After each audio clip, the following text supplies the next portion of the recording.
Taman Kota Jalan POM 9 yang menjadi salah satu ruang terbuka hijau favorit warga Palembang menuai sorotan, di mana sejumlah fasilitas umum yang ada rusak dan membahayakan pengunjung terutama anak-anak.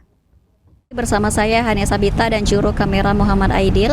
Pada hari ini Sabtu 27 Juni 2026 kami sudah berada di salah satu taman kota Palembang, yaitu Taman TVRI, untuk memantau situasi kondisi terkini. Pemirsa, seperti salah satunya contoh di belakang saya ini, besi tangga yang sudah mulai lepas, bahkan tangganya ini sudah diberikan tali pemirsa, dan itu sangat membahayakan anak-anak.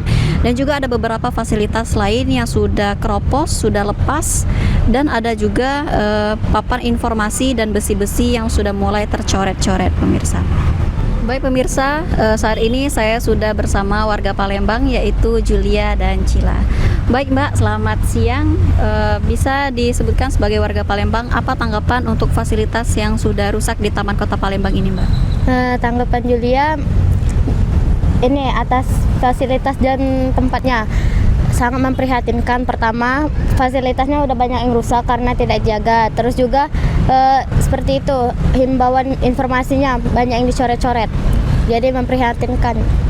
Oh gitu, oke baik Mbak. Terakhir nih Mbak, harapan untuk Taman Kota Palembang sendiri apa Mbak?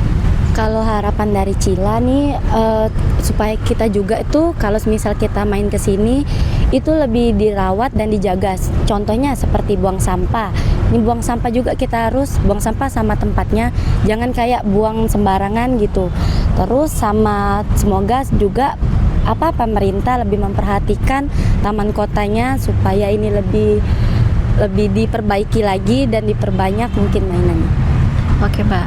Baik pemirsa, itu dia tadi laporan kami langsung dari Taman Kota Palembang. Harapannya semoga fasilitas Taman Kota Palembang segera diperbaiki dan segera ditinjau. Baik pemirsa, itu dia tadi laporan dari kami. Saya Hania Sabita dan juru kamera Muhammad Aidil melaporkan.